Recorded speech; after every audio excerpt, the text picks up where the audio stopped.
Oh, here goes, and welcome to the 204th episode of Throwback Hoops. Woody V is on the mic. Please follow the show on YouTube and wherever you listen to your podcast.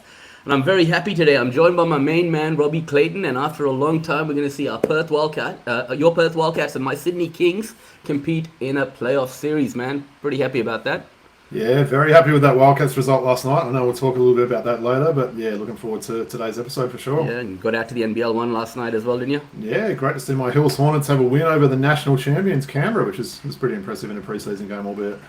Good, man. Good night for both your teams then. Okay, so we have a very special guest on the show today, Robbie. I'm going to call him our NCAA correspondent. The Australian basketball community owes this man a lot as he's educating and spreading the word about college hoops. He's responsible for the Aussies in the NCAAB initiative on social media. He also works for the San Antonio's G League affiliate, the Austin Spurs, all the way from Austin, Texas. It's a very warm welcome to Anthony Wallis. G'day guys, great to be here. Thank you so much for having me. Pleasure, mate. Awesome. Anthony, you know how we like to do it on our show, right? You know, you got to come on the show, you got to wear a jersey and tell a little story about what that jersey means to you. So good to see you contributing and participating in the exercise. What you got for us today? Yeah, let me stand up and give you a look at this. It is a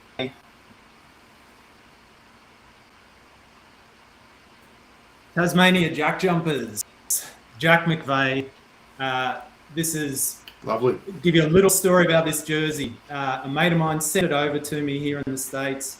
I wore it to a Rockets versus Indiana Pacers game last season. I went to see Johnny Furphy, Jack McVeigh, and Jock Landale. As I was watching the pre-game shoot-around, Coach Garrett Jackson, if you know that name, he played a little bit of NBL. He coached the Boomers in the recent Asia Cup qualifier. He came over in the crowd and saw this jersey, came and asked me about it. He said, "Are you from Australia?" And I said, "Yes." Had a little swim. Next thing you know, pre-game, about to start the game, and I'm intently watching, and I look up, and there's Jack McVeigh right there. He came out to find me because he heard I was out there wearing this jersey. So awesome. Got to meet Jack McVeigh at a Rockets game because of this jersey. So very special one to me. I'm jealous about that. Yeah. And Robbie, being a huge fan of Jack McVeigh, that story must be pretty heartwarming for you. Maybe you can tell Anthony a little bit about how much he means to you. Yeah, I mean, look, I've said for a while, I mean, he's probably he's been my favourite non-Wildcat player for several years now. And one of those ones that I think I picked at early Woods, right? I saw something in Adelaide with him and yeah, I've sort of followed him since. But I've got a Houston Rockets jersey there, Anthony, so that gets some pretty funny looks when I rock that one there, the Houston Rockets Jack McVeigh. But yeah, great player, and that's a great story. You got to meet him in that way. Yeah, it was awesome. Sorry, the crowd loved it too. I got comments from people in the crowd about the Jack McVeigh jersey. Nice. And just quickly, I won't spend too much time on it, guys. He's just re-signed to come back to Cairns. Is that a positive thing for Jack McVeigh? There's been mixed reports coming in. Some people saying that it's good for him. Others saying maybe not the right decision. I want to get your thoughts on it real quickly. It's a positive thing for his bank balance, I would have thought. Yeah. No, why not, right? I mean, he's got the keys to that team. I think they should try and light up and improve that team. Maybe make some changes, in certain departments like we've spoke about. But I think it's a good thing. He's got that security now. Thanks for your thoughts, Robbie and Anthony. Really appreciate it. Robbie, so what jersey have you got for us today? All right, Wood. So today, given our college basketball theme, I wanted to show a jersey from my favourite college team, Michigan. So as you remember, Woods, I've previously featured a couple of jerseys, in fact, two of my favourite ever Wolverine, and the inspiration for me still wearing number 2024 in 2026, the great Jimmy King. So now, like nearly all these college jerseys, the one I'm rocking today does not have a name on the back. So I want to see if either of you can pick who this player is. So I'll stand up and show you who I'm rocking today. So for those who can't see, Robbie's wearing the Michigan 54 jersey. 54. 54. Was that the backup big man on the Fab Five? Not on the Fab Five. No, it was after that. It's also a rest in peace for this guy, if that gives a clue as well. Tractor Trailer? Tractor Trailer, yeah. Yeah. It's a nice one, this one. Woods, I know you didn't know I had this one, right? Oh, I didn't. Yeah. Look, it's a very interesting and kind of a sad story with Tractor Trailer, I guess. He was a McDonald's All-American the same year as KG, Vince Carter and Paul Pierce. He was 6'8", and at times he was supposed to be around 320 pounds, so a really big boy. He broke backboards in college. He kind of had that bit of a cult following there. Unfortunately, he was always tied to that booster, Ed Martin, who was obviously, giving some handouts to people in the program there. And basically all his records have all been, they've all been taken away. So all the records he had there, just because he was involved with this booster there and receiving money. So NCAA violations, basically withdrew Michigan from the 2003 NCAA tournament.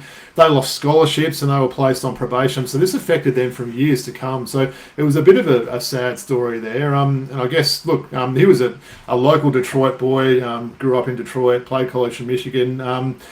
NBA career, it was an interesting one. He played 7 NBA seasons. He really did battle weight problems throughout his career there. Played for the Bucks, the Cavs, the Hornets, and the Charlotte and New Orleans Hornets. Pretty modest average. Averages 4.8 points and 3.7 rebounds per game. And then, sadly, and I know you boys will both remember this story, so May the 11th, 2011, Traylor had been talking to his wife on the phone. The connection was suddenly lost, so she alerted a team official to investigate, and he was found dead in his apartment in Puerto Rico of an apparent massive heart attack. So he was survived by his wife and 2 sons at the time of his death. So a sad story, one that obviously, as I said, had that real cult following there, and someone that I always had a lot of time for when he came out of college and into the NBA. But yeah, it ended in tragic circumstances. But what do you guys both remember about the Tractor?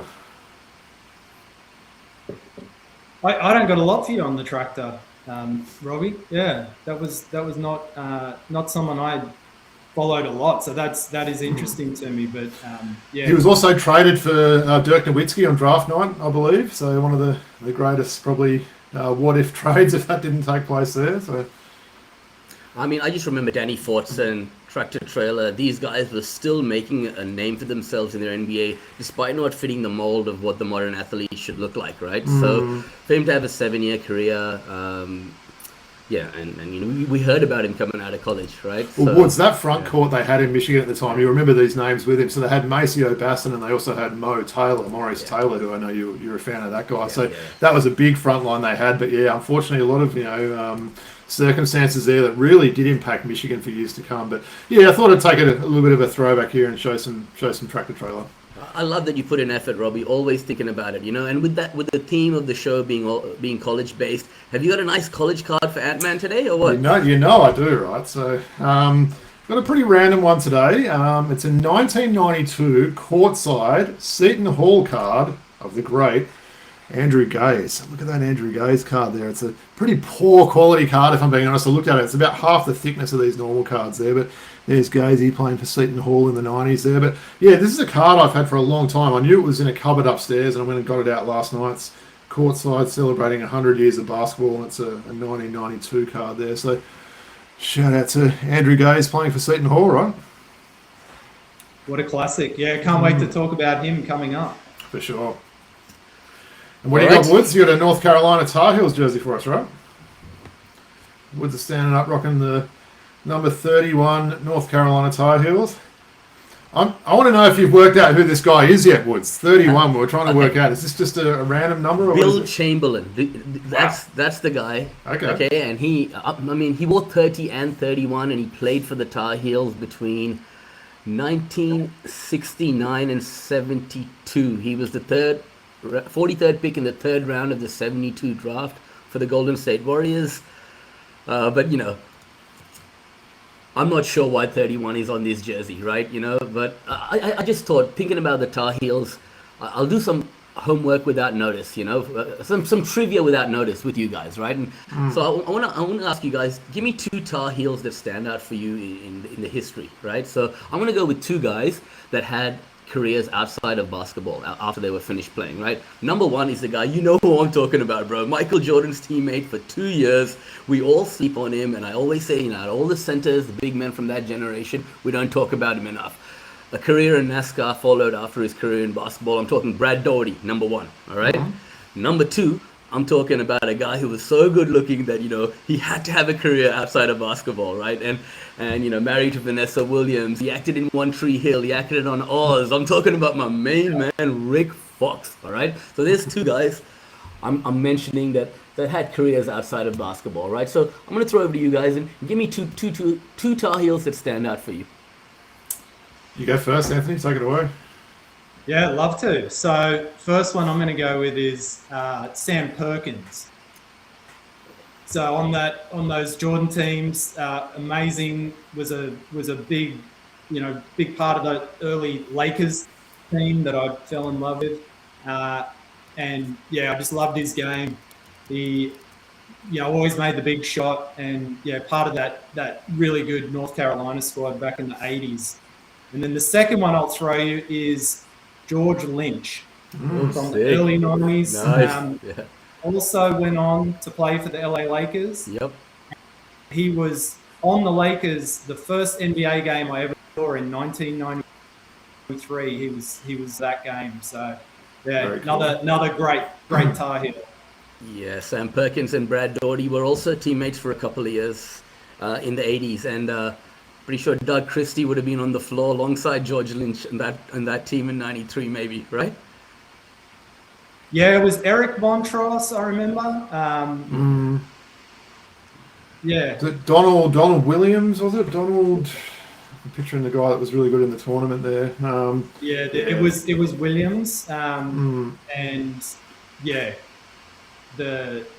I remember the front court, George Lynch and Eric Montross there in the final when your man Chris Webber called that inadvertent timeout. Probably the most famous college game, certainly of the 90s. I mean, it's just an absolute classic. What a way to lose it. But that was a great Tar Heels team that year. Yeah.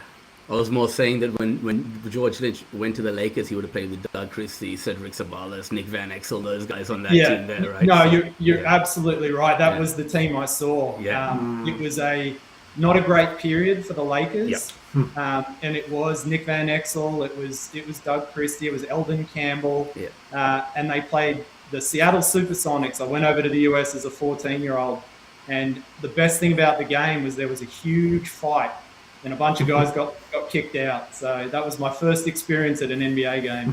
Unreal, man.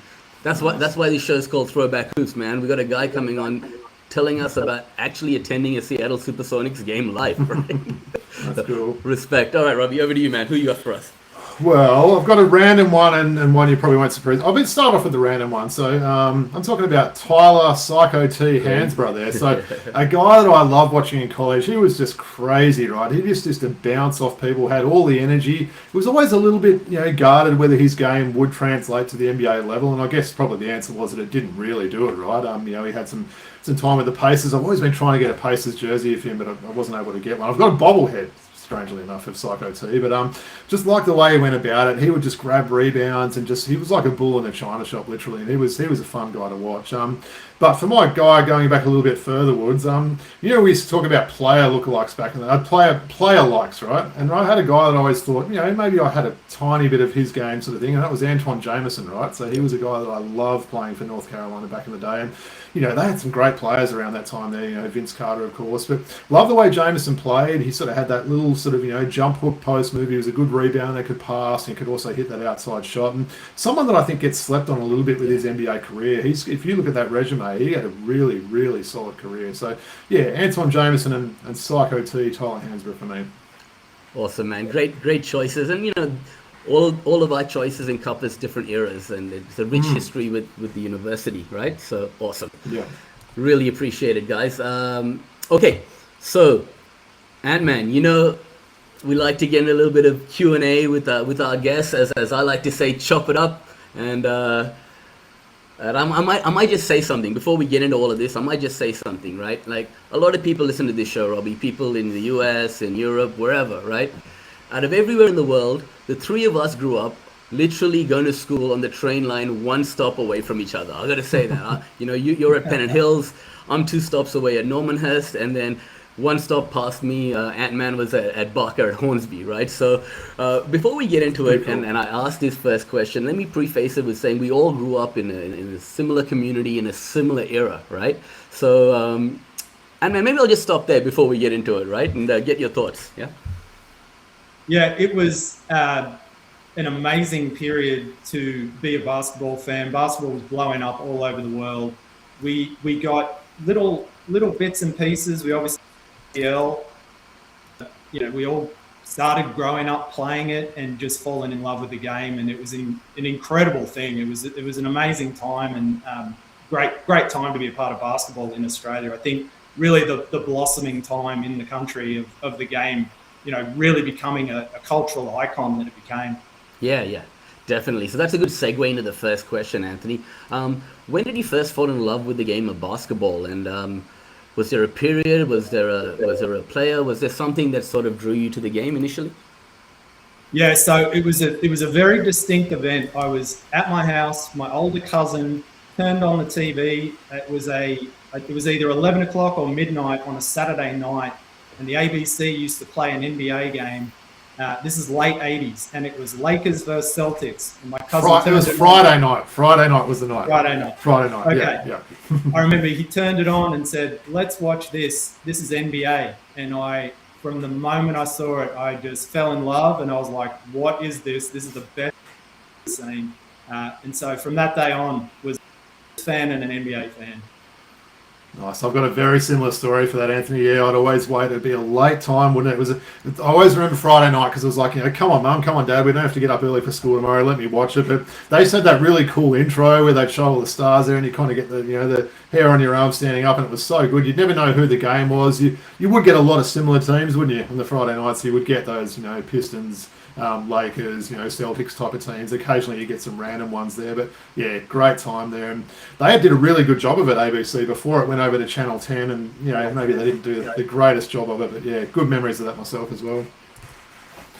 And maybe onto that as well, Anthony. You mentioned you started watching those games there. Did you have any sort of favourite players, or teams or idols or anything like that growing up in the sport? Both either in the NBL or in the NBA. Yeah, so NBA fell in love with the Lakers. That back-to-back champion in the 80s, that was my team. I'm sure you guys remember too the NBA VHSs, like the Michael Jordan Come Fly With Me, Larry Bird, basketball legend. There was a Lakers back-to-back version of that. So it's a 40-minute VHS. That was my go-to every day. Absolutely loved that period. Loved, Kareem, Byron Scott, AC Green, James Worthy. It was just, to me, it was the best team of all time. Absolutely loved them.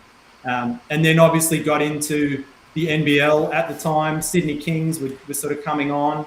Dwayne McClain, Kenny McClary, all the way up into I think my favorite team ever was sort of the Leon Trimmingham.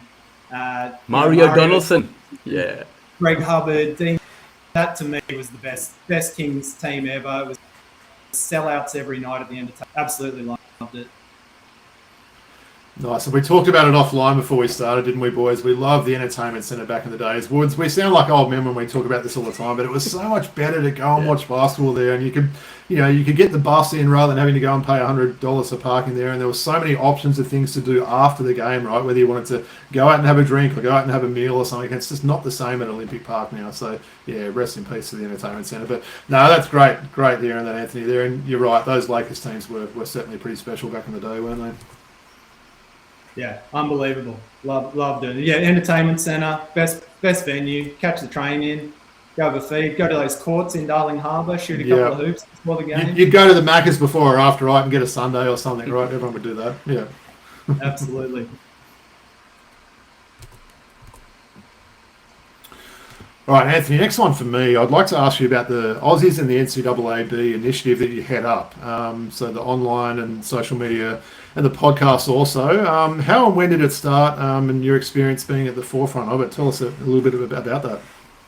Yeah, for sure. So, guys, about probably 4 years ago, I moved to the US in 2010, and about 4 years ago, I was following a lot of college, watching a lot of the guys, and I kind of figured out there was no one really like collating just college stuff. You know, you got your pick and roll. They were sort of doing a bit, but doing other stuff. And I just put together a spreadsheet, and I went and sort of found all the Aussies playing D1. And I thought, I'm just going to follow them, see how they go, watch their stats. Threw a Twitter up, started following the teams, following the guys, tweeting. And rather than, you know, follow a team, I just thought I'll follow all the Aussies playing. And so it sort of developed from that. And then I started the Substack, which was just a way to sort of write about what I was seeing and the different guys. And for me, it was really, you know, there's a lot of guys playing college that people aren't talking about. You know, guys, people will talk about Tyrese Proctor and Johnny Furphy, but no one's talking about, you know, on the bench at McNeese State or, you know, some of these other smaller schools. And so that was the motivation behind it, was just to get a bit of airtime for the guys that I thought deserved it. I mean, these guys are incredible athletes. They're away from home, over in the US. Like, what they're doing is really incredible. And so, yeah, I just sort of started a natural place to put it all and tweet some stuff out and get the word out basically about these guys. Look, we really appreciate that. And you're absolutely right. There's no sort of shows or other things like that are dedicated to it. So you'll occasionally hear about maybe some of these, you know, bigger name players, you know, but yeah, you're right. The bench players or the lesser known players, we're just not hearing about basically. So yeah, we really appreciate your initiative and sort of helping, you know, educate all the basketball community about this. Yeah, it's tough from Australia. Look, I get it. I've lived there. I know it's hard to get the games. The time zones aren't great. Even just, you know, in general, people say college basketball, right? It's a lot to it. There's 31 different conferences in Division 1. There's three. So, you know, it's like following 31 different NBLs. It's almost impossible to do. So unless you sort of break it down and have a way to do it, it can be very confusing, and that really turns people off, right? So you're right. There's 5 major conferences. That's where majority of NBA players are coming. I think it's like 95% or some crazy stat come out of those 5 major conferences. But, you know, we'll talk more about what's happening in basketball, but it's a fast-changing space, and there's a lot of kind of a pathway within college now of how guys are actually moving up the ranks to some of those bigger schools. So, you know, yeah, I've always loved college. It was kind of the part of basketball when I was getting into it that just really fascinated me. Watching NCAA tournaments, just absolutely loved it. The atmosphere, the crowds, everything about it, you know, really, really spoke to me. I think the passion the guys have playing it too.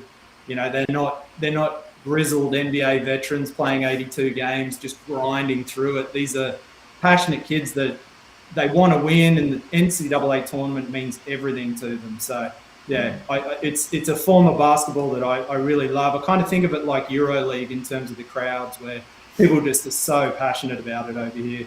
Yeah, well said.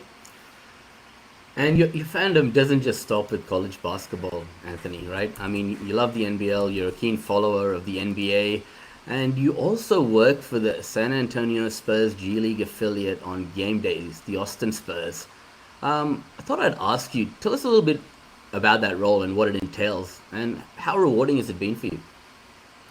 Yeah, so this came up about 3 years ago. Got the chance to apply and somehow got the job as a team attendant for the Austin Spurs. So yeah, it's a game day role, sort of a operations role. Basically, we handle everything around the court and the bench. So yeah, I think water bottles, towels, balls, getting them ready, and then we do a big part of the job is rebounding. So both for individual workouts before the game and then for pre-game shoot around, we're out there rebounding and passing balls out to the guys. So it's been unbelievable just being around a professional environment, seeing what goes into it, and then, you know, seeing how hard not only the players but just everyone in the organization works. It's been unbelievable. The G League is an incredible league. The players are incredible.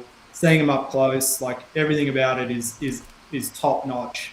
Couldn't recommend it more as a league. I think it's value for money is the best value in basketball. You know, you could get a ticket to a G League game and be sitting right up close to some of the best players in the world. And it's been amazing just to be around the game that close and, being up close with the guys. Like, I don't know, when you see the NBA games where the bench is, you'll see a guy sitting down the end with a big pile of towels next to him, sitting right on the floor there. That's us. That's basically us. We're doing that, for the home and the away team. So there's a group of us doing it during the game, and it's the best fun job in the world. It absolutely is. It's so good. Hey, Anthony, give us some names of some guys we might know that you've, I guess, got to work with in those G League teams there. Mate, this is one of the beautiful things about it. It's a connector, I think, between, so I get all the guys I watch in college, they'll come up, and then I get to see them in the G League. And then the other side of that is after the season, they all start flowing out to the NBL. So then I get to watch them play in the NBL. But I'll throw one at you, Robbie. David Duke Jr. He was on the Austin Spurs the first 2 seasons that I worked with them. Seeing him over in the NBL now is incredible. I'll throw another one at you. Bobby Clintman came through the other day. I got to watch Bobby Clintman up close. Nice. I saw AK Gack come and play the other day for the Washington G League team. Nice. I've seen Alex Dukas, Jack McVeigh, a whole bunch of guys. My favourite is when the Aussies come through. Seen a number of them come through and play, but it's really cool to see a lot of guys go on and play in the NBL after seeing him in the G League. Kendrick Davis, I saw Kendrick Davis play in the G League as well. Obviously, he's now out there killing it. He's going pretty well. No, that's very cool. That is really cool, man. It's awesome to hear these kind of stories, and you're giving back as well to a game that's given so much to you, right? By doing this kind of role, so it's really rewarding. And kudos to you, man. Kudos to you. I appreciate. I tell everyone it's the closest I'll ever be to being an NBA player, just passing them a ball and letting them shoot it, rebounding for them. But it's great being out there. I almost got dunked on by Mac McClung when he came through. He in warm-ups he went up and did a dunk, and I was trying to grab a ball from under the hoop. So yeah, that was pretty cool. Thanks, Ant-Man. And look, going back to what you said earlier about some of these players that end up in the NBL, right? No one knows what their backstory was. What did it take for them to get to this point? What was their college story? And I think, Robbie, as the NBL season approaches next season, it might be even worth collaborating with Anthony, and he can speak about some of those guys that might be entering the NBL that he would have been close to, during their college days, right? So I think that would be awesome. So that just leads on to the next question, which comes from a good friend of all of ours. Shout out to Carson Maddox, the Sydney Sea King. He's helping out the podcast a bit, helping out us putting together our slides and things, sending in viewers' questions. He actually connected all of us together. So shout out to him, and he's also a very, very big fan of the college system. So he sent in a question to us, and it says, and thanks, Carson. In a year from now, which of the current crop of college players will have made the biggest impact in their first full season in the pros? And Ant-Man, this one is directed at you. Maybe I'll open the floor up and you can throw a few names at us, and let's take it from there. Sounds good. All right, so I'll basically walk through the seniors. Who are the seniors? The Aussies and a couple of Kiwis that are over here that are going to exhaust all their eligibility this year. And they're going to be looking for, homes as pros coming at the end of this year. So Max McKinnon at LSU. We've got Buru Navalarua at Oakland. We've got Harry Ruladef at Hawaii. Oscar Clough at Purdue. We got Will Johnston at Richmond. Anthony DeLorso at Arizona. Achor at Mississippi State, Harry Wessels at St. Mary's, and then there's 3 Kiwis that I'll call out as well. Ben Gold at Marquette, Tafara Gapare at Villanova, and Cale Robinson at Northern Kentucky. So I know that was a lot of names to throw at you. I'll give you my opinion of kind of the top guys here that we're going to see. So Anthony D'Orso, he's at Arizona. They are one of the number one teams in the country. He is playing in the Big 12.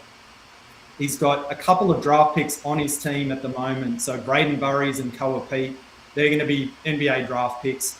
But the cool thing about Anthony is he's playing against NBA draft picks every night. He went up against AJ DeBanza the other night, defended him. Next game, he's playing Kingston Flemings at Houston. These are all guys that are going to be, at the top level moving forward. So Anthony D'Orso's name's been in, some draft stuff. I haven't really heard him above the second round, but that's definitely a guy. If he ends up back in Australia, he's plug and play. He's ready to go. 6'6" wing, can shoot. He's athletic, can get to the rim. Really good defender. That's a guy to watch for sure. Another big name, Oscar Clough, 6'11". Playing today. He was playing right now against Austin Rapp at Wisconsin. So he's in a battle right now. Purdue's sort of fighting for a good seed to the tournament. But Oscar Clough is a potential NBA, like outside kind of fringe, but he is a monster. His rebounding numbers are off the chart. He would be dominant, I think, in an NBL role. And anyone who lands him in the NBL, look out. He's definitely one to watch. Max McKinnon, son of the great, Sam McKinnon. I got to see him play here in Austin a couple of weeks ago. He torched for about 27 points. His scoring is elite. Like the guy that left Australia and the guy that's going to come back, I mean, he is polished. He is really, really good. All those guys I mentioned, I think, have the capability to go and play at that level. If I had to pick one, Jaden Stone at Mizzou. Sorry, Jaden. He just played today as well. He might be the most impactful guy when he comes in. He's a 6'4" shooting guard, can just go off. From Perth. I think he could be super impactful, but between him, D'Orso, McKinnon, Oscar Clough, you'll be hearing about these names soon, either in the NBA or the high-level NBL. Yeah, the one guy I want to ask about is Jaden Stone, Anthony. I mean, I'm intrigued by him, and I was talking to you about him offline. He has that NBA prototype sort of skill set, right? What is his ceiling? Where can this guy go, right? Because he excites me, and I had not even heard about him, right? What is he, 25 years of age now, right? He's done his 4 years, is that right? Yeah. He's actually done 5. So he played 2 years at GCU where he didn't really get played. He sort of got a bit overlooked. And then he transferred from there over to Detroit Mercy. Played a year there at Detroit Mercy I think they were 1-30. They won a single game that year. But during that period, Jaden was putting up 20 plus points a night. He was shooting the rock. He gets to the rim. He's athletic. He was dunking on people. Absolutely incredible, player. Really good to watch. He went from there, transferred over to West Virginia, and then that's where he suffered the story's coming out now, he suffered quite a horrific injury to his head and neck. So I don't know if he kind of went up and then ended up falling on his head and neck, or something happened there where he didn't play for the entire year at West Virginia. They helped him medically to kind of get back to shape, but he didn't know if he was ever going to play the game again. That's how bad this injury was. So this year, Mizzou took a chance on him. He transferred in, started the year coming off the bench, and then ended up in a starting role. And he's cooking for about 13, 14 points a game. He is that kind of NBA, shooting guard kind of type. I guess similar to maybe a Josh Green, shoots the ball, but can get to the rim, super athletic, will throw it down on anyone. Yeah, really exciting guy. And just the backstory to him is really quite incredible. He's been through a lot, and I think it's going to produce a really resilient pro when he enters the pro ranks. Yeah, really nice to hear that story, Robbie. A Perth boy with this kind of journey to get to where he is. Had you heard about him before? No, only the name. I literally wouldn't have been able to tell you anything about it. So that is cool to hear. That, isn't it, for sure? Yeah, very, very good. He'll be in the NCAA tournament. They lost to Arkansas today in overtime, but they're going to be good enough to get an at-large bid to the tournament. So we'll see more of Jaden Stone in his senior year playing in the tournament. So that's going to be awesome for him. All right, Anthony, maybe I'll ask you one. I know Woody's given me a question to ask a little bit about March Madness, so I want to kind of modify this one a little bit. Maybe for those in Australia that don't realise and understand how big it is, right, college basketball at this time in America there, how big is March Madness? How, much do people get into their brackets and doing all these sort of things? How an exciting time is this to be a college basketball fan in the US at the moment? Yeah, this is the time. March is college basketball. In terms of the sporting calendar over here in the US, we sort of roll from football playoffs, Super Bowl, and then, All-Star break for the NBA. March is owned by college basketball. So we are just starting into that period now where sort of the regular season ends today. We're going to go into conference tournaments. And so, I mentioned before, there's 31 different conferences. Every winner of each conference tournament is automatically going to go into the NCAA tournament. And then there's going to be another 37 teams that are kind of picked as an at-large bid. So they're going to come from those major conferences. They are going to be the best next 37 teams. Once that kicks off in a couple of weeks, the NCAA tournament, that's the biggest sporting event for the next 3 weeks. So that will be the thing over here. And you're right, yes, get into their brackets. There's, different ways to play the brackets, but everyone starts to take notice once NCAA tournament time comes around. And really, as a college player, I think those guys value their NCAA tournament games more than anything. They are the ones that matter, and they're the ones that they kind of look back on. If you've made the tournament, you've played in the tournament, sort of another level of college basketball player. Nice. Now, looking forward to it. Maybe we can do a bracket this year, Woods, and see how we go. And normally people's brackets are busted in like the first lot of games, aren't they? There'll be some early upset, and like everyone's gone already. But that'll be fun to do. That'll be a good exercise. Think of someone like Dante DiVincenzo in that one game that he had, right? Like he just came out of nowhere and he put himself on the map. Like this is where you can be noticed and make a name for yourselves, right? So yeah. 100%. There's been plenty of guys that have been drafted because of solid tournament play, and that's the beauty, right? Is like every game you get through, you get another chance to go and showcase your stuff. It's a single elimination tournament, so you get one game, and then if you lose, you're out. Thanks, boys. And man, in the spirit of March Madness, right? We've been talking offline, thinking about what we're gonna do and what the content is gonna be around this episode, and you shot an idea to me to do our own Sweet 16 exercise, right? And you know what? I said, Robbie, you know what? Let's give this segment to Ant-Man. He's running it. He's running the show today, right? So, Ant-Man, I'll throw over to you. Maybe you can give the audience and the viewers a little bit of background on the exercise we're going to conduct today. And let's kick things off from there. All right, I appreciate it, boys. So this is something I've thought about for a while, and I couldn't think of two better blokes to do it with. But the idea, we're going to do a Sweet 16, and we're going to pick 16 Aussies from, all the way back to the 90s, and we're going to go through and put them head to head. We're going to talk a little bit about each of their college careers.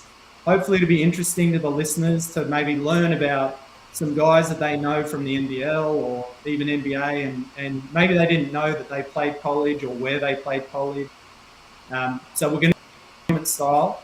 We're going to have 4 from the 90s, 4 from the noughties, 4 from the teens, 4 from recent, and then each of those brackets we'll split it up. Robbie and I will do 2 each. We'll get a winner, and then we'll go to the next round.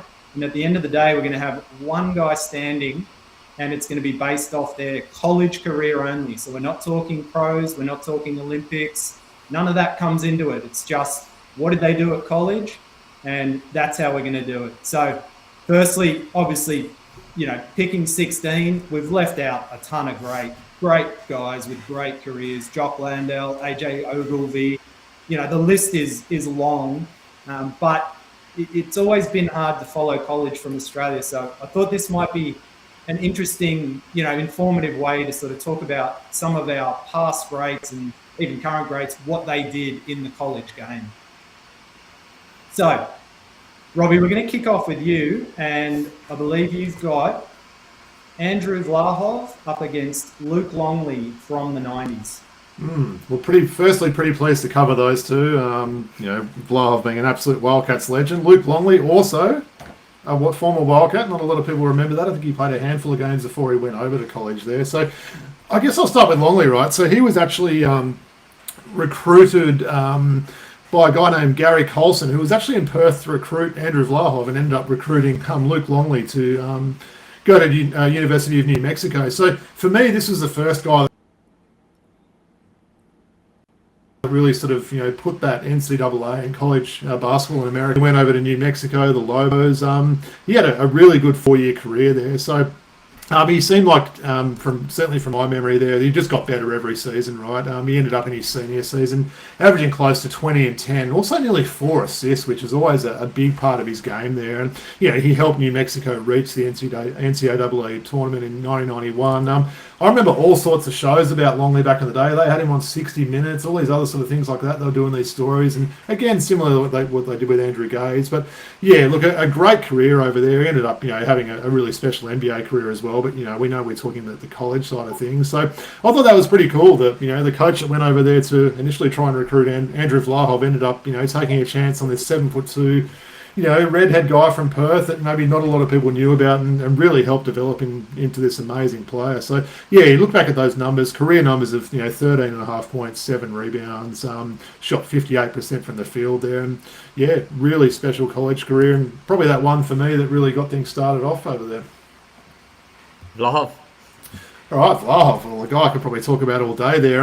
Look, someone that didn't get the real attention over here, did he? He was playing at a smaller school, let's say, Stanford there, that maybe wasn't in quite the limelight there. And he had another good career as well. Another guy that went over there for 4 years. He was coached by Mike Montgomery, who we remember that name well, Woods there. And he had a lot of accolades playing at Stanford there. Career averages there of the 4 seasons, 7 points, 5 rebounds. So they don't totally jump off there. But, he did receive a lot of awards. He won their best defensive player 3 times. He was the team captain for a couple of seasons there. He made the Pac-10 Conference All-Academic team there. So, as we know, with people going to Stanford, you've obviously got to be able to play ball. But you've got to be pretty smart as well. We know Vlahov had that reputation for that. He also held, some Stanford school basketball records, steals, assists. He was in a few. He was also in fouls as well, which we know with Vlahov. He was a big unit there. So, like I said, not someone that really stood out, in terms of getting that attention in Australia, but, had some really good games. I guess just in closing, he was a key member of Stanford's 91 NIT championship winning team, where he scored 14 points and had 11 rebounds in that championship game against Oklahoma. So, someone that I've got a lot of time for, and Andrew Vlahov. I've got to meet him a couple of times. I've probably told this story before. I think probably met him a few times. Every time he shook my hand was sore for probably 2 hours afterwards. He was just a big, strong man there, right? But shout out to Vlahov's career there with Stanford. And Anthony, we shouldn't have given this guy 2 Perth guys, right? You could talk. I went over my time limit, right? Right, but sorry about that. As much as Andrew Vlahov achieved and distinguished 4-year career at Stanford, probably got a great education there as well. I'm going to give this one to Luke Longley, right? 20, 10, and 4 in his senior year. Yeah. Hard to go past that, and team success as well. So I'm going to go Longley there. Yeah, good call. I can't argue with that, Woods. So Longley goes through. All right. My 2 guys from the 90s. So I've got John Riley and Andrew Gaze. So technically Gaze's 80s, because he was in 1989 there in his 1 year at Seton Hall. Now, for the Andrew Gaze, I've got to give you 2 a lot of credit here. Your interview with Andrew Gaze on the Throwback Hoops podcast was the most informative about his college career that I've ever heard. I learned more about his time at Seton Hall from that interview you guys did with him than I ever had before. It was unbelievable. He opened up so much, and he gave so much information. And anyone listening, go back and listen to that one. It might be my favorite episode you guys have done. Unbelievable. 1 year, just a one and done for Gaze into Seton Hall. 13.6 points. He shot the three at 42%. But the best thing about his career is obviously getting to the national championship. Playing Michigan, taking him all the way to OT.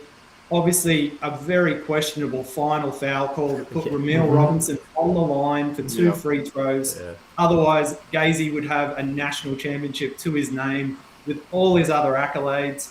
I note on the way through that tournament, Gaze took Duke for 20 points, and that was a Duke team with Christian Leitner, Danny Ferry, Bobby Hurley. Do you guys? It wasn't Bobby Hurley. No. Do you know who the point guard was on that team?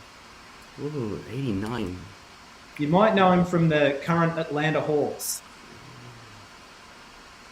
But Bobby Hurley Quinn came Snyder. a bit later. Yeah, okay. Right. Quinn Snyder was the point guard that Andrew Gaze torched for 20, and they beat Duke to make it all the way through to the national championship that year. So, taking NBA players out all the way up.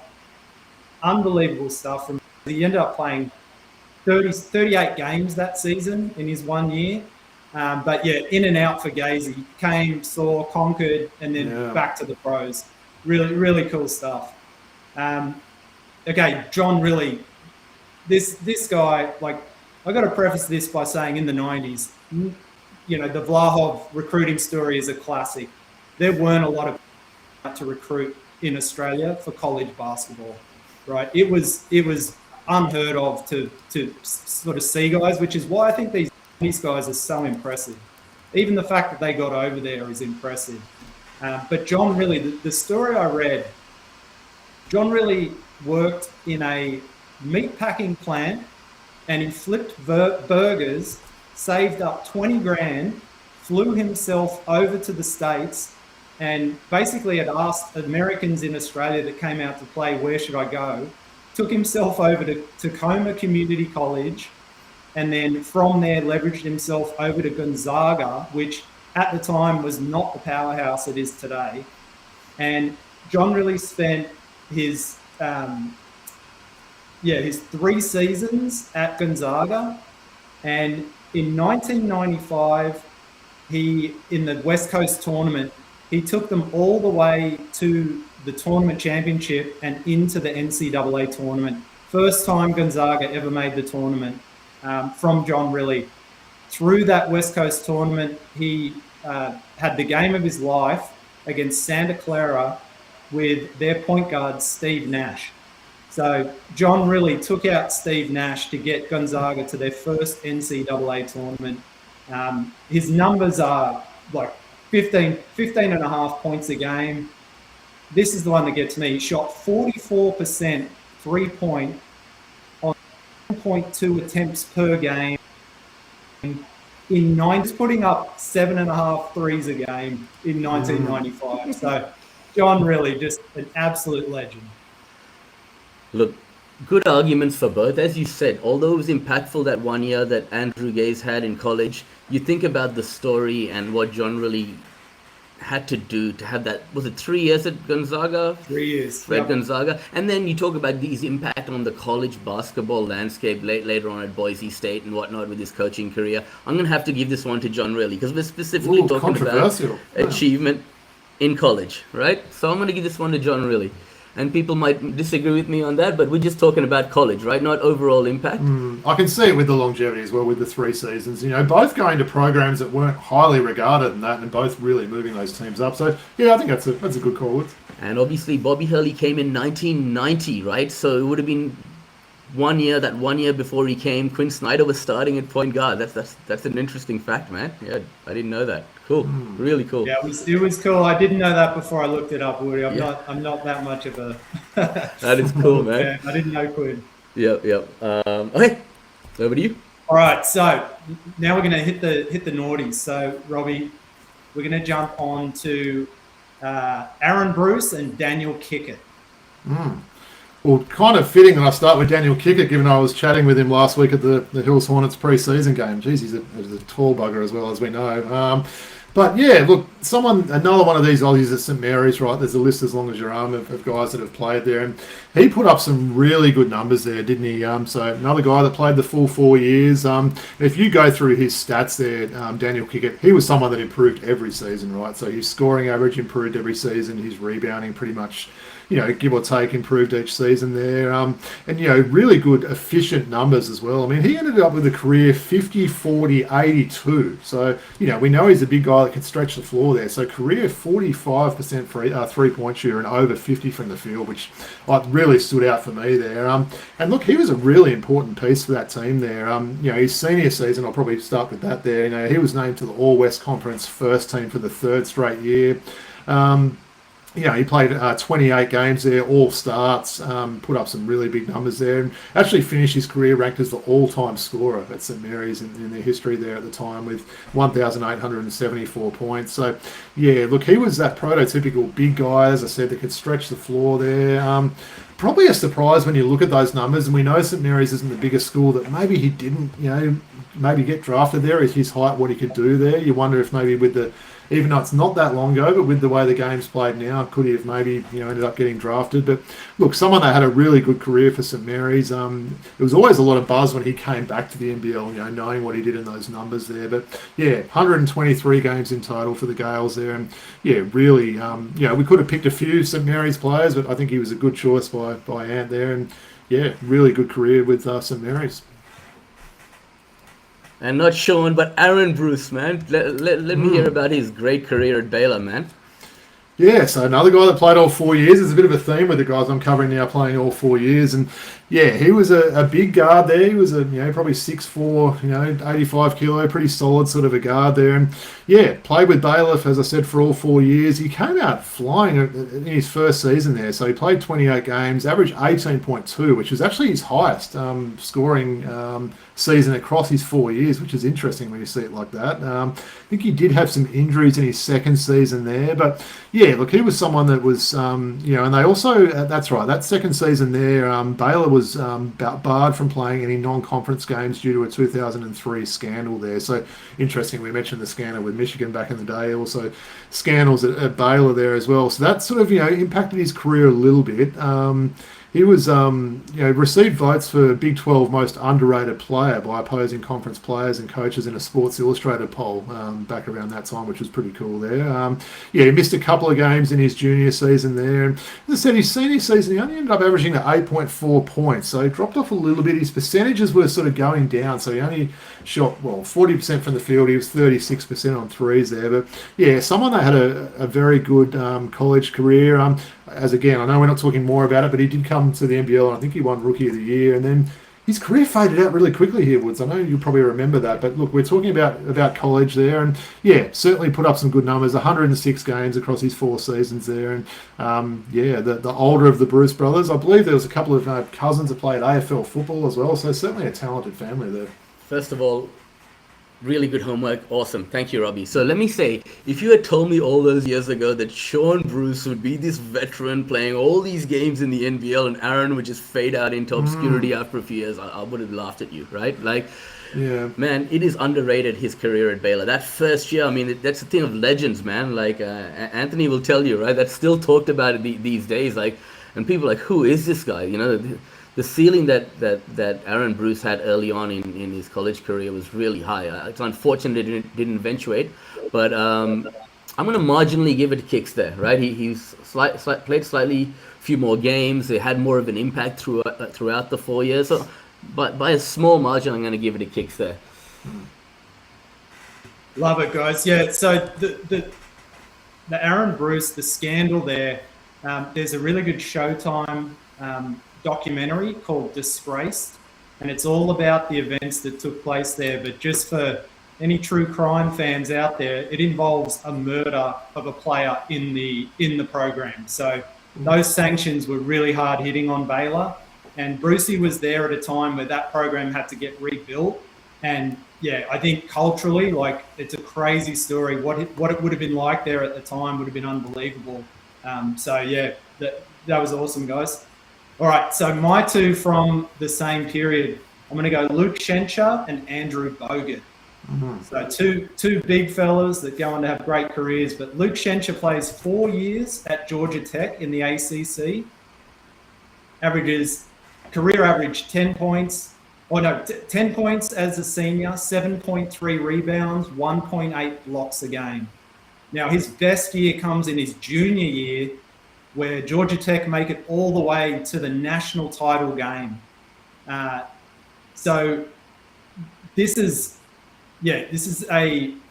another guy that made it all the way and was actually playing minutes, was a starting center on a NCAA national championship game. His best games were on the way leading up to that. He had some absolutely great games.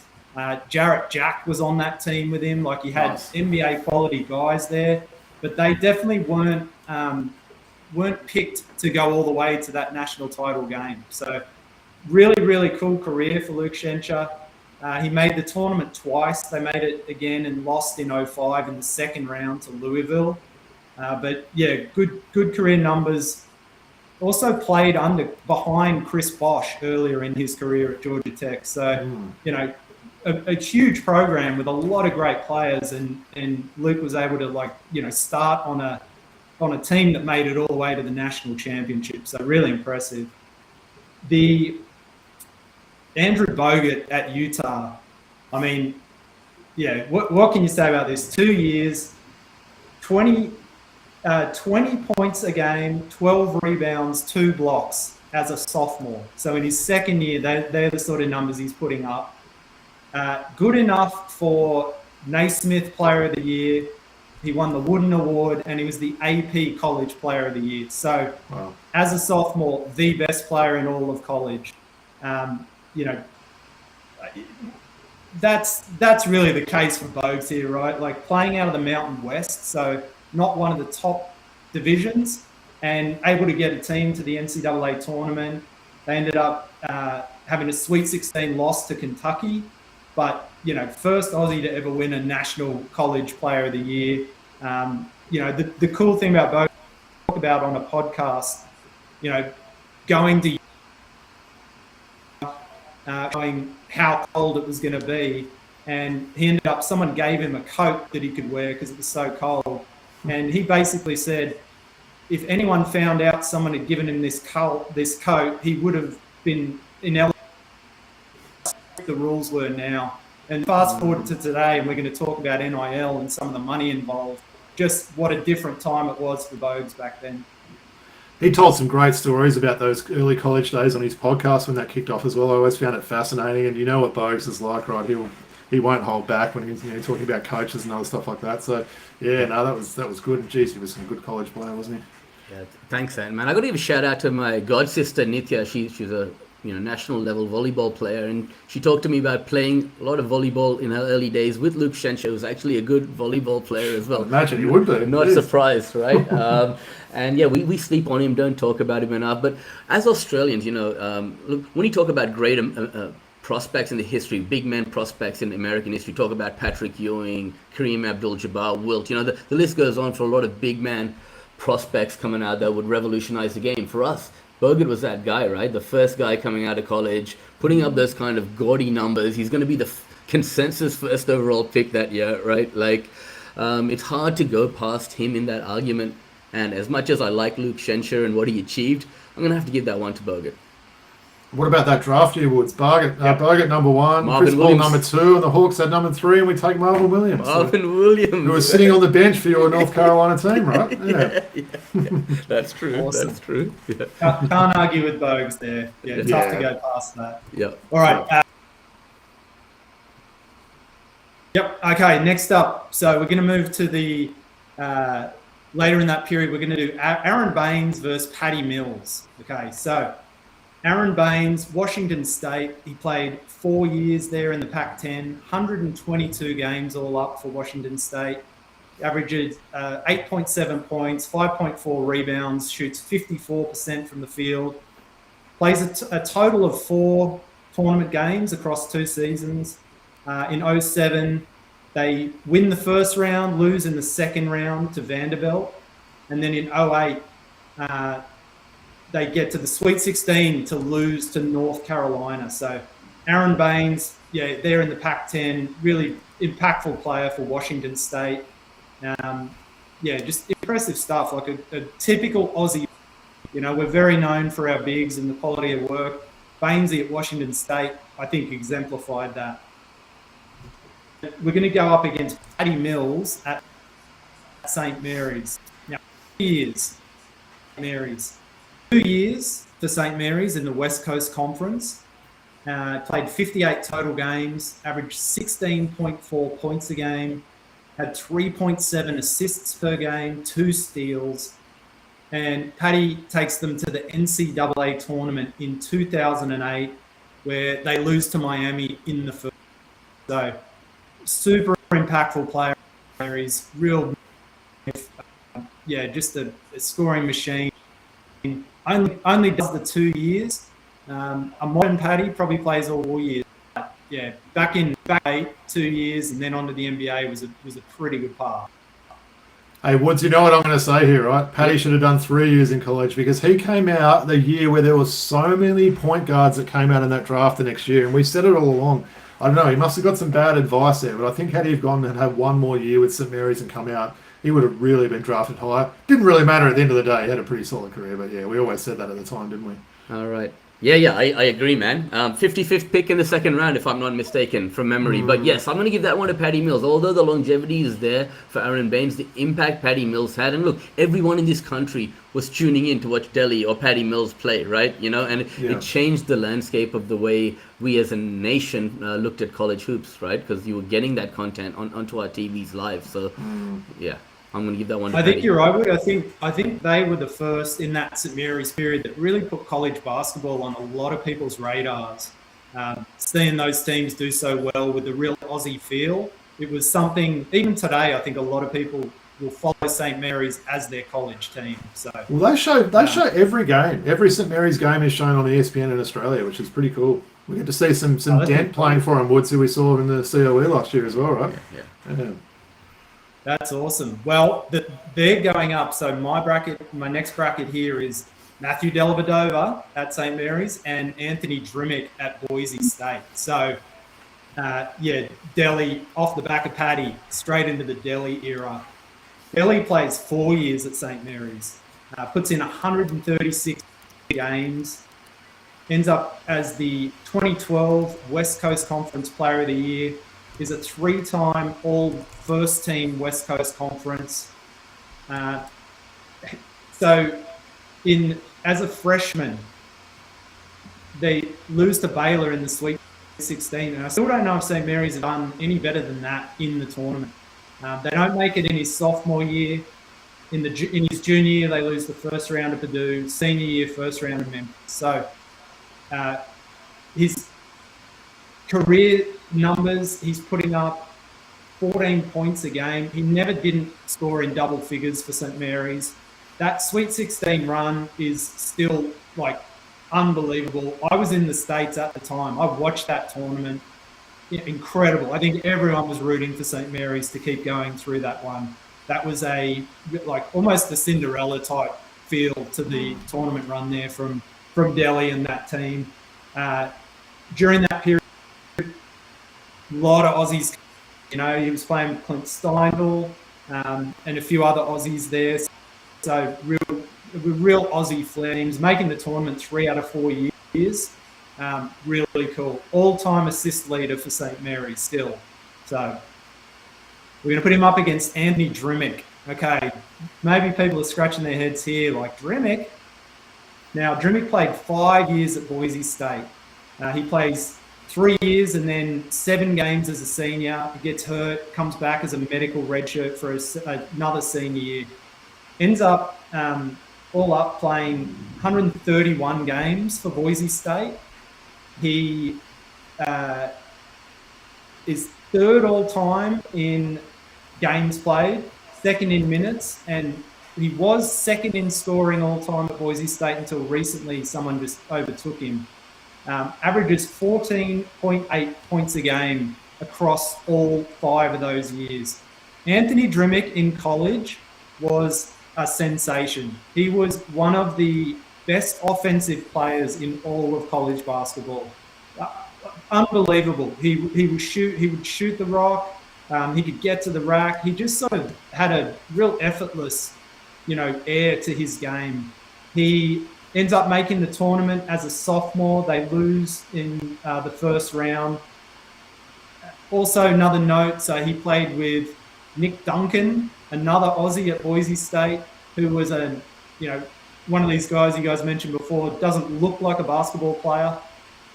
He was an absolute sensation. Like, people love Nick Duncan. So the Nick Duncan, Anthony Drimmick era at Boise State was one of the best. Like, just unbelievable cultural impact that those guys had on that program. And it always surprises me, Frank Drimmick and Anthony Drimmick have 15 years between them, right? Such a big age It's gap, a massive age difference. But I remember hearing about Anthony Drimmick also having John Riley there as an assistant coach his whole 5 years there, if I'm not mistaken, right? Having that local connection was awesome. It's hard to go past Delhi, the kind of impact that he had on college basketball. It's hard to go past him, but highlighting the great career Anthony Drimmick had and the impact that he had in college basketball is something that all our listeners who just know the Drimmick from the NBL may not be aware of. So, awesome. Yeah. Cool. All right, so let's move into the recent ones. And Robbie, I think you've got Jack White and Tyrese Proctor. Yeah, got a couple of dookies to talk about here. So, look, I'll start off with Tyrese Proctor. The first one I'm going to speak about that actually didn't play all 4 years. So he's played the 3 years with Duke there. A Sydney boy, Woods. We don't seem to have had a lot of these guys. They're either from Perth or they're from Melbourne, a lot of these guys we've spoken about. So pretty cool to get a Sydney guy there. Look, he was someone that, came into that Duke team and he started 34 games in his freshman season there, which was pretty impressive. And you look through the numbers with Proctor there, he improved his scoring average every season. His field goal percentage went up, at least probably 3% every season as well. His three-point percentage went up. So that was very evident that his improvement across that time there. So, look, he ended up with 106 career games there, averages of 10.8 points, 3 rebounds, 3 assists. Someone that I think, he had some moments there. He had some big games. Then he'd also have some games where he maybe didn't quite do what you thought he might do. But look, you're playing for Duke. They're star-studded teams there. But look, he did start every game in his junior season as well, which was pretty impressive there. So, someone that's, we're seeing in the NBA now. He's a rookie playing with Cleveland. And, it was certainly a pretty impressive, college career that he had there. And look, I'll go on to Jack White as well. So, someone that played all 4 seasons there. And look, he was a captain of the team in his junior and senior years, which maybe surprised a few people. The senior year there, he averaged, I think, 3 points per game, and he was the captain. But he was absolutely beloved there. He came out of the AIS and, went over there and, he didn't play a whole lot in his first season or his second season, really. His second season, he didn't even average 1 point a game, which is pretty crazy there. But I think it was the junior season where that's probably when he really shone there. He had his actually career highs in his junior season for minutes, for blocks, for points, and his rebounds there. So that was where. And look, this is one where the numbers aren't going to jump out here. Across those 103 games in 4 seasons, he was 2.7 points, 3 rebounds a game. Percentages weren't great. He shot less than 40% from the field, less than 30% from the 3-point line. But, look, what he did for that team, being the captain there and someone that was just so popular as well, I think it doesn't, you have to sort of mention those things there. So, I think this one might be an easy pick for you, Woods, but it's pretty cool to cover 2 guys that played for the Dukies, right? Yeah, for sure. And you wouldn't have thought that Jack White was an NBA prospect coming out of college. He came to the NBL and, we saw a side of him, a great shot blocker from his position, undersized right as well. He's doing that at probably a 6'7". He's almost a big 2-guard or a 3, but he was playing against a lot of bigger opponents there and certainly held his own. Really developed under Vickerman as well in Melbourne United as well after his 4 years in college. Yep. So I'm going to give that to Tyrese Proctor there. Yeah. Awesome. Okay, the last 2, and then we're going to get into the next round. So we're going to go Ben Simmons versus Rain Smith. So this is a real looking at both ends of the spectrum. Ben Simmons, 1 year at LSU in 2016, 19.2 points a game, almost 12 rebounds a game, 4.8 assists, and 2 steals per game. Absolute monster, makes All-American team. Now, does not qualify for the NCAA tournament. So one of these just absolute incredible individual year. Go back and watch the highlights if you want to see some amazing stuff. Like, he was unbelievable, tore people apart, but the team success wasn't there. Compare that to Rain Smith. Now, Rain Smith is a guy that played 4 years. He goes over to the College of Charleston, plays 3 years at College of Charleston. Pat Kelsey. He's averaging 12 points a game. He makes a couple of CAA tournament teams, ends up going to the NCAA tournament as a sophomore and a junior. Now, they lose both in the first round, but, you know, from a mid-major school to go to the tournament, they played in his junior year, they played Alabama in the first round, and Alabama were like, Rain Smith was the guy. They weren't going to let him get loose. He was known for his shooting. He's got single game 3-point records at Charleston. He was all over it. So finished his junior year. Pat Kelsey gets the job at Louisville. Now, Louisville's coming off a really horrible period. The fan base is, you know, absolutely beside themselves. They had losing seasons. The coaches got the team in shambles. This is last year, by the way. Pat Kelsey's first signing that he got was Rain Smith. Signed him over from College of Charleston. Rain Smith came in. He was meant to be a guy off the bench. They've got a good recruiting class, but they have injuries. Rain Smith ends up coming in as a starting guy, averages 13 points a game, and they absolutely revived the Louisville Cardinals back to their glory. So this one is a real cultural play. I'll tell you guys a story. Last year, Louisville were in SMU, which is up in Dallas.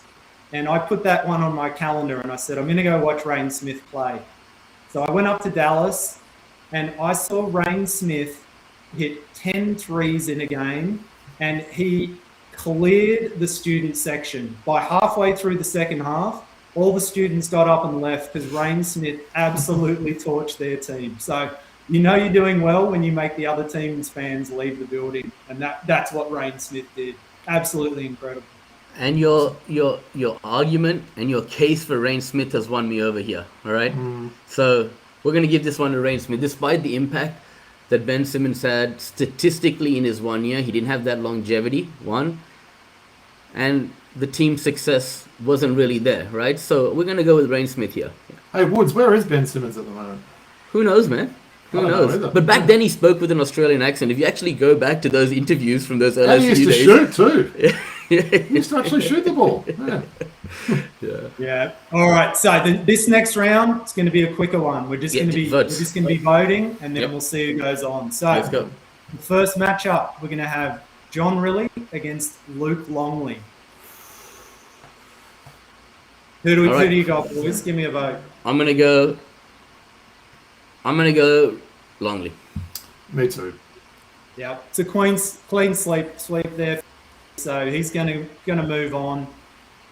Let's go Bogut versus Kickett. Who you got, Robbie? I'll say it's close, this one. I'll say Bogut. Bogut. It's a clean, but I will say for Kickett, the impact he had, he was really the first guy that St. Mary's got where they'd had Adam Capehorn as the first Aussie. Capes brought Kicks over, and when they saw Kicks, they were like, we're on. So Capehorn, he played, but he wasn't the impact player that Kicks was. Kicks really started that run at St. Mary's. He's sort of the one that really got Aussies on the map. And the production line started, you mean? Exactly. All right, so this is a St. Mary's matchup. Paddy versus Delhi. Ooh, this is tough, isn't it?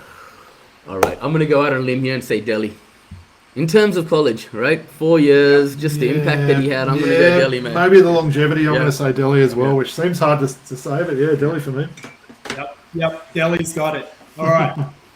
The last bracket, we're going to have Tyrese Proctor, Rain Smith. I'll start off. I'll say Rain Smith for this one. That's a good story that you told there. Yeah, man, he was really, really convincing, right, Robert? I'm going to go Rain Smith too, man. Oh, I love it. All right, so we're now down to the final four.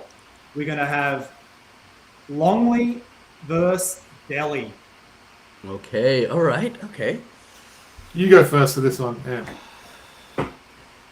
I think in terms of pure impact and just everything about him, I'm going Delhi. I'm going Delhi too, bro. Yeah, I'm thinking exactly the same I'm going to thing. say Longley, but I'm outvoted, and I'm certainly not mad about that, yeah.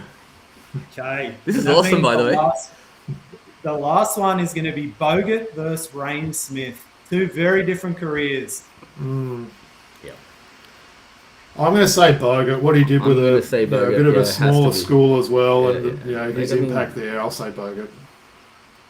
I love Rain Smith, but I've got to say Bogut for this one. I don't think he'd be too mad losing to Andrew Bogut. All right, so for the national championship of Aussies, Andrew Bogut versus Delhi. Who we got? That's really, really tight because you talk about one guy, 2 years for Bogut, yeah? 2 years. Yeah. The thing is, for me, Bogut and the impact that he had in those 2 years, as I said, like he's our Kareem Abdul-Jabbar, basically. You know what I mean? Like, yeah, man, I'm gonna go Bogut, just by a margin, That's small tough, margin. isn't it? Yeah, I'm gonna say Bogut as well, just as well. Yeah.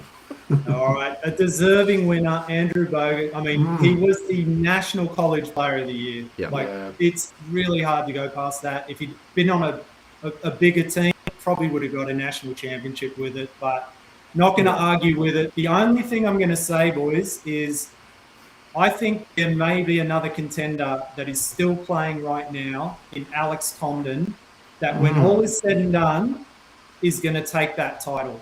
He won the national championship last year. He's right up there again this year.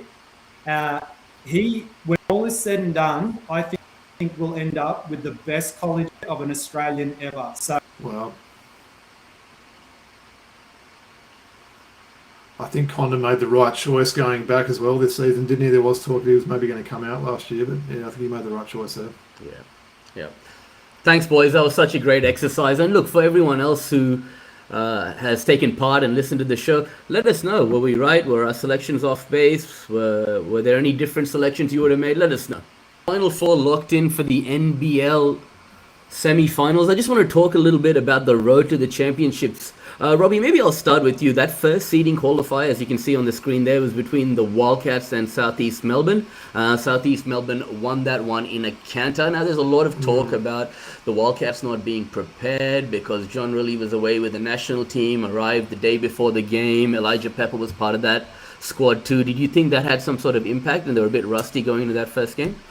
Look, maybe. I mean, you could bring out all sorts of excuses. They were very poor in that game, and the thing that stood out for me was they literally struggled with simple, just dribbling and getting the ball over half court. I mean, this at times seemed like an under 12s game when you're playing one really good team against a not so good team. They were struggling getting the ball over half court. We saw Henschel have a lot of turnovers, Doolittle probably over-dribbled a little bit at times, but probably a lot of credit has got to go to Southeast Melbourne, right? We know they've got some pretty handy defensive players on that team. They were super impressive that game, and they won the right to finish third and play Adelaide in the first semi-final series. Yeah, for sure, man. Good summation there. Thanks, Robbie. So maybe, Ant-Man, I'll throw over to you. So 3-game series between the 2 and the 3 seed, Adelaide 36ers and Southeast Melbourne Phoenix. Give me a prediction, a few thoughts real quickly there on that one. So I like what Sem have been doing, the defensive pressure, what they're doing on the defensive end is absolutely incredible. Sobe's playing out of his skin, but I struggle to bet against Bryce Cotton. I can't go against the great man. So I think it'll be a 3-game series, but I think Adelaide will somehow find a way. Yeah. Robbie? The rest versus Rust thing is maybe a little bit of a worry. We know Adelaide did play the Ignite Cup game, so they had a little bit of a later game than, say, Sydney, for example. But I like the series, right? I think Southeast is coming in some really good form. As I mentioned, they've got some great defensive players. Even Foxwell's another one that's just getting out and disrupting the passing lanes. We know Adelaide's also got a lot of defensive players that can stand up in big games. So I really like this series. This is a tough one for me. look, I'm going to say Adelaide, and it probably could be a pretty epic series there. Yeah, I'm going to agree with you guys. I just want to see Adelaide win so we can see Kendrick Davis versus Bryce Cotton in a 5-game series. That's what I want to see, right? So I think the whole of the nation wants to see that. So, okay, let's talk about that play-in qualifier, Robbie. Melbourne versus Tassie. Tassie's basically pulling guys that are selling ice creams in the stands out to come and play for their team, man, right? You know, they're saying, someone was saying the other day, why do they make all the Tassie guys wear polo shirts on the sidelines? Now, these guys are just injured, man. So talk to me. I mean, they junked that game up. Scott Roth, you know, he's always going to make his team turn up to play. Jesse Edward was out. He had back spasms, you know. So this is a great opportunity for them. But Finn Delaney, what did he have? 33 points and career high, right? So, I mean, look, that was their chance, wasn't it? Jesse Edwards with those back spasms and didn't come back into the game, sort of thing. Tasmania put up a really good effort, didn't they? They fought. We knew they're the sort of team that like you said, Scott Roth totally changed things up in that game, but in the end, Melbourne, had a bit too much. I didn't think it was the greatest game, this one, but no, full credit to Tasmania. I know a lot of people have said, oh, look, New Zealand Breakers would have been a really hard out in that game. That's not the way it works, unfortunately. Well, not unfortunately, but you know what I mean. Tasmania had more wins in the regular season. They deserved the right to be there. And look, they put up a decent effort, but in the end, it was Melbourne that went through. And let's talk about that great win last night, shall we? All right. Wait, just 1 second. If we're going to talk about the great win last night, Ant-Man, this guy's been going on telling anyone who wants to hear for the last 2 weeks that Melbourne United, they're going to win that first play-in game, they're going to go through, they're going to take the championship out. United is my dark horse. And you even bet it against your own Wildcats. That wasn't recorded, was it, when I said that? Yeah. Mate, the thing is, I was sort of hoping Perth would win and get through to that other series. But, look, really pleased with that last night. It was a strange game. Perth came out a little bit slow there. Both teams had some foul issues. I thought it was maybe a little bit over officiated with some of the game. I mean, there was a lot of guys that were on 4 fouls at the end of that game there. But look, this is the JLA game that I've wanted to see for Perth for a while. He looked really focused there. He stayed out of foul trouble, which he couldn't do in the game against South East Melbourne. And him and Doolittle just led the way there. And it was a really, really good win for Perth there. Pretty disappointing crowd. We know they don't like to turn up in these playing type games there, but unfortunately, though, Woods, they are playing Sydney, and we have seen Sydney pretty much, dominate that series this year. I'm not going on Wednesday for Game 1. You'll be shocked. I've just got a lot going on at the moment. But I've said to you before, if it does go to Game 3, let us know when you're getting tickets. We'll go. We'll sit together and we'll see a great game. And no more of these comments about this is payback for this COVID series like you put in our group chat last night. That's rubbish, right? Yeah, come on. All right, okay, so let's ask an impartial person, someone who doesn't, actually, he's not impartial. You're a Kings fan, right? I'm presuming you're a Kings fan, Ant-Man. I have to claim the Kings, yeah. Yep. All right. So let's get your prediction on this series. All right, 3-game series. I'm calling a sweep. Robbie's not coming with me to a Game 3, man. You're gonna have to wait till next season because this is gonna be over in 2, in my opinion. But let's get your thoughts. So I think Perth with David Duke Jr. back, I think they're going to be a better team than people realise. And what I noticed in that Melbourne box score was that Perth, for the parts of the game that mattered, they seem to have really tightened that rotation up. They're sort of down to 6 guys that they're running out there. I think they're going to be more trouble than people may give them credit for, especially in a 3-game series. You can make adjustments. There's things we can do. I think size-wise, Perth actually can match a little bit with what the Kings have. There's firepower, no doubt, on the Kings. They are rolling at the right time of year, but my guy David Duke Jr., I've seen that guy do some incredible stuff. I think he might surprise some people. And this might be the time that he has that defining game in the NBL, right, Anthony, where he comes out and is the best player on the court. Just a quick one for me there, Woods. We've seen so much foul trouble for these Wildcats guys, whether it's JLA, whether it's Dylan Wimler last night picking up these early fouls. I think they might come out and really throw things at Sydney. Sydney, a little bit of rust there. They haven't played for 2.5 weeks, I think, before this game starts. I think if Perth come out and they can try and keep these guys, not getting in foul trouble, they could really sort of throw something at you guys early. But look, it's going to be a massive ask to Perth to win these ones. Sydney, I've been talking them up for a while now. They're an absolute quality team. Thanks, boys. Yeah, one final thought about that series, and I've said it all year, right? Gorgians got away with just having Tim Suarez in that 5 spot. Hunter Goodrick from the North Sydney Bears in NBL 1 East has been awesome, contributing. But when you get to the playoffs, the game slows down. You need your big man, Jay Lays. If he has games like this and gets Tim Suarez in a bit of foul trouble early, that's an advantage that the Wildcats can take, right? So yeah, looking forward to both series. I've got to say, I like the way the NBL's done. I think it's Adelaide. The Adelaide Southeast Melbourne series starts on Tuesday, the Sydney's Wednesday, and then they both play Saturday night in a double header there, which is going to be huge. One thing before we move on, and man, me and Robbie we always talk about this. Shouldn't it be a 5-game semi-final series? If it's going to be a 5-game final series, wouldn't that be a little bit more ebbs and flows in what's happening and more storylines come out of it? Or would you like the 3-game semi-finals? Yeah, look, for sure, it's always better to have more. I just think in the context of the NBL, it's such a short season. If you think about a 5-game series, that's like, it's a big chunk of an entire NBL season. It pushes things too long. I don't think they don't have the time to do it. I think, otherwise you can end up with half of, the amount of regular season games as postseason games, and it just sort of throws everything out of balance. And you're going up against both the footy codes as well, that's the thing, so right? Yeah. But no, looking forward to it for sure. All right, boys, some quick true or false, and we'll get out of here. All right. Number 1, this is fitting. We'll start with you, Ant-Man. Alex Condon will be drafted in the 2nd round of the upcoming NBA draft. Okay, I'm going to go false on that, and purely for selfish reasons, because I want him to come back for his senior year. Him and his front court partner, Ruben Chinyelu, they're both juniors. He's awesome. They are the best front court in college basketball. If there's a chance they could win. I mean, they are that good. Yeah, I'm going to say false. Yeah, I'll sort of maybe look at the position that he does come out, and I'll say true. I think if he does come out, it's probably unlikely that he'll be a first rounder. I think things can change around depending how he finishes the season, but I'll say true that he'll be drafted in the 2nd round, assuming he does come out this year. I mean, his stock has fallen a little bit this year from last year. Is that fair to say? And look, the only question, as far as I know, is about his shooting. His on-court play and what he does is unquestioned. What they love about Alex Condon is, as a multi-sport athlete, he's got toughness, he's got footwork. A lot of the stuff he's developed, his footwork around the basket is incredible. Some of the shots he's making.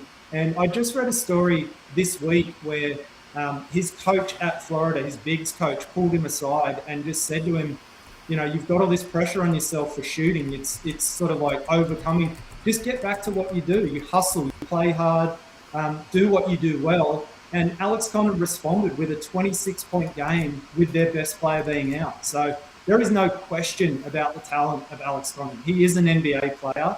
The question is about, can he stretch the floor and knock down the 3 the way a modern NBA big really needs to? Hey, Woods, another former COE player as well, right? There's so many of them now, isn't there? Yeah. All right, well, good arguments there, guys. All right, an Aussie will be on the championship winning team. Arizona, UConn, Purdue, Florida, all in with a chance, Anthony. Yeah, I'm saying true for this one, 100%. So, yeah, Arizona, Anthony DeLorso, they're going to be a number 1 ranked team. They could absolutely win the whole thing. Jacob Furphy at UConn, so he's a freshman. He's not playing, so I think he may redshirt. But UConn just lost a late season game. They could definitely win the whole thing. Alex Condon, there's actually a second Aussie on Florida called Alex Kovacev. They are red hot to win the whole thing. They'll be a number 2 seed probably. Oscar and Purdue definitely win the whole thing. They're probably going to be a 3 seed. And then the St. Mary's boys, they're all going to be in the mix as well. So between those, I'm saying yes. Yeah, I have to say true for that as well, Woods. There's a lot of chances, right, with the teams that Anthony's mentioned. So yeah, that'd be great to see it happen again. Exciting times ahead for Australian basketball. Okay, Paddy Mills has already worn the green and gold for the very last time. Robbie, I'll throw to you first.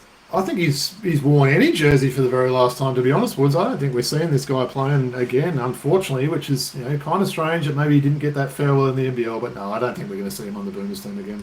And I think probably rightfully so. I think he's been an amazing servant for us over the years, but I think it's probably time to move on now. I'm going to say true. Yeah, I'm going to agree, guys, just because of the talent coming up. You know, Paddy was that engine for the Boomers for so many years, but with some of the guys we have coming, I think someone can kind of step in and take some of that role off him, or you know, Johnny Furphy. One of these guys is going to step in and start owning that program. But Paddy's been amazing. I mean, incredible. Totally agree. And we must say, Robbie, Jacob Furphy, Johnny Furphy, no relation, right? No relation. We always ask that at the NBL One East games. I think are they both? And I think Jacob Furphy's from Tasmania, Johnny Furphy's a Victorian there. But yeah, Jacob Furphy, another guy that was really handy and had the pleasure of calling his games for probably a couple of seasons there. And yeah, he's someone to watch out for sure.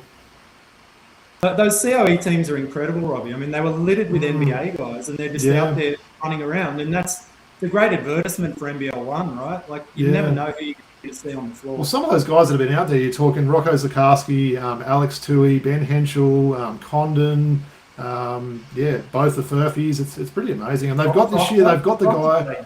Yeah, that was before NBL One. That was in the last year of Waratah, I think. They've got the guy this year who's the point guard that was in the under-16s teams. Would you remember this? He's the next star for next season. Oh, Luke Bell or Luke Paul. Luke Paul, yeah. So that's can't him, wait to see him. Make sure you come out and watch him when they're in Hills this year, but he'll be fun to watch for sure. Okay, let's move on quickly, guys. All right. For you, Ant-Man, the NBL has seen the best of the Next Stars program already. True or false? This is a massive true. The way college is going, you know, there's the NIL money. They're going to start revenue sharing this year. I would be surprised if any Aussie doesn't exhaust their full eligibility. I think you have to be a guaranteed lottery pick to leave college early. I can't see anyone picking Next Stars or the NBL pathway ahead of college. There's too much money involved now. Yeah, totally agree there. Honestly, it's sad to say, but it's a rest in peace, I think, now to the Next Stars program. It was so good for a few years, and it was really worked well for the players and for the NBL. And shout out to Liam Santamaria, but yeah, I think it's pretty much done now. Yeah, great job that Liam's done with the program over the last few years. Friend of the show, so shout out to you, man. Okay, this probably leads on to the next question as well, man. I'm just going to read a quote. So, Ant, you just wrote an article, all right, on a potential NBL draft, was it? And some of the seniors coming out of college. So I'm just going to read a quote from one of those articles that you wrote recently, and that'll lead on to the question, right? So what he said in that article, Robbie, and listen to this. He said, one of the reasons why there is no NBL draft has always been the different directions guys can go regarding their careers, where they want to play, if they enter the NBA draft, or leave college early to come home and play in the pros. But with the current NIL opportunities available, it's highly likely most Aussies will be looking to exhaust all their eligibility prior to returning home to carve out an NBL career or go pro overseas elsewhere, right? Now, the question I have is, it's a true or false question with the recent news coming out, and it is, Owen Foxwell's decision to commit to LSU will not only benefit him financially, but will also be good for his personal development. Now, this is not just specifically based to him. You could speak about any player in this sense here. So think of the question in that context, Ant-Man, and I'll throw over to you. Yeah, I'm going to say true. I think there's a huge advantage, not only, monetarily, coming over and playing in the college game, the American game. It's different.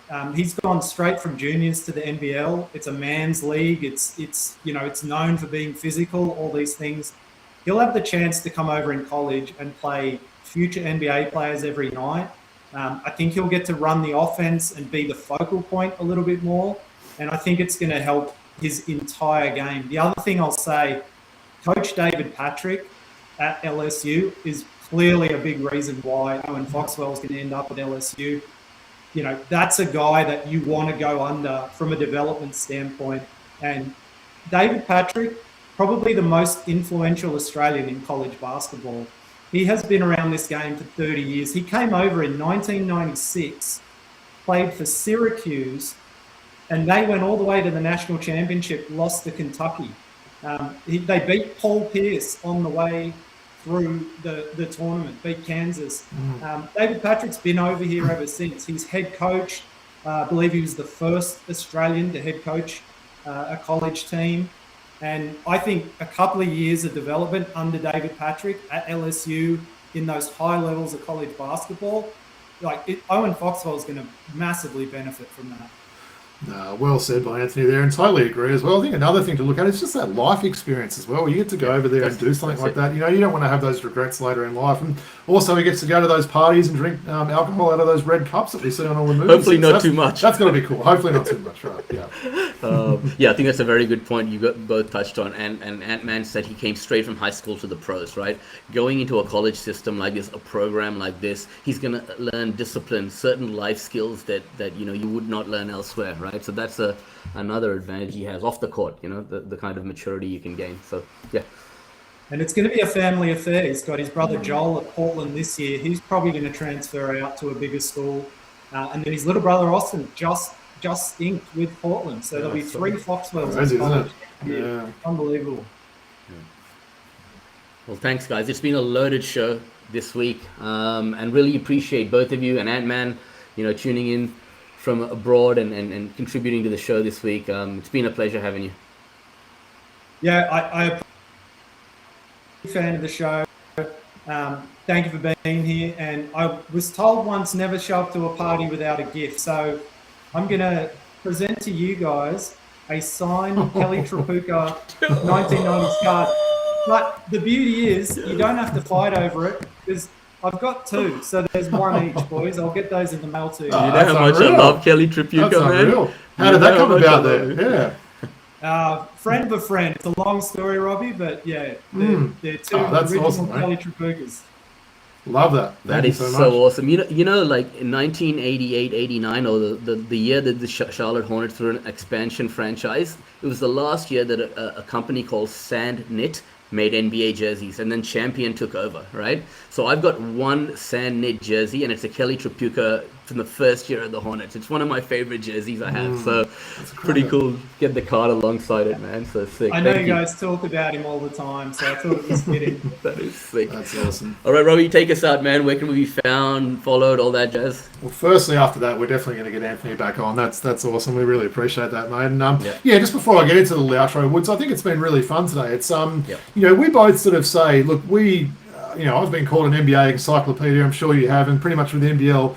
NCAA and college basketball is not our strong suit, right? There's only a certain amount of hours and time in the day that you can follow basketball, and we dedicate a lot of time to NBA and NBL, but we love the college game as well, and it's great to hear someone with all the knowledge that Anthony's got, and feel like he's educated us a bit this show, which has been really fun. So, but yeah, as we always mention, please make sure you like, rate, and subscribe on YouTube or wherever you listen to your audio podcast. The main one on socials we can be followed is at Throwback Hoops on X. So please make sure you look out for us there. I'm sure we'll maybe get this Gazy card up there next week, Woods, and maybe a jersey or something like that. And we mentioned Patreon each week. If anyone wants to pledge any support, a couple of dollars a month to help us with the production and editing and all the expenses that we have, we'd really appreciate that. Thanks, Robbie. Ant-Man, any final thoughts? Where can you be found, followed? Yeah, Twitter's the main one. Aussies in NCAAB. Got the Substack as well. It's all linked through the Twitter, but that's the best place to get on. And yeah, exciting times. We're going into the tournament, boys. It's the best time of year to follow college basketball. Hey, let's share our bracket. When will that bracket be available to be done? Yeah, so the final selections are next Sunday. They'll do and then it'll come out then. Let's do it. Let's do it, man. Let's see how bad we go at it, Woods, right? Yeah, that's awesome. And I guess we'll tag your Twitter account on your X account on when we put this show out and whatnot. And yeah, any final thoughts, Robbie? Before NBL finals? It's been great. Yeah, really looking forward to these NBL finals. Look, I'll take the bias aside. I can't wait to see Perth go. But I think I think we've probably got the best 4 teams in a way. You know, Melbourne's probably that disappointing team that there'll be a bit of a what-if season, but really good NBL. And look, we haven't even really spoke about NBA. You did mention last week it's kind of that strange time in the NBA at the moment, but that's certainly going to start heating up as well. But it's been a really fun show. Cool. Ant-Man, any final words? No, it's been great, guys. A lot of fun. Can't wait to do it again. All right. From Robbie, myself, and the team at TBH, until next week, it's peace out.